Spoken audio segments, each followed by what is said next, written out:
出国那个 Schlemm 就脑山起嘛。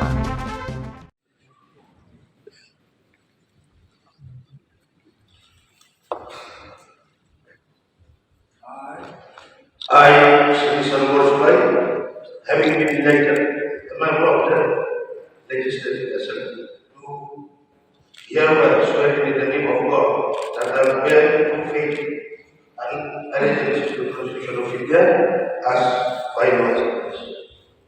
That I will uphold the sovereignty and integrity of India, and that I will faithfully discharge the duty of all which I am about to enter.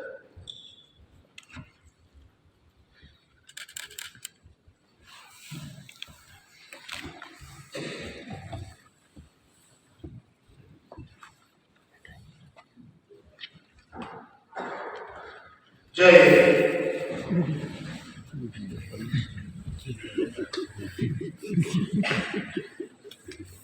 Hind.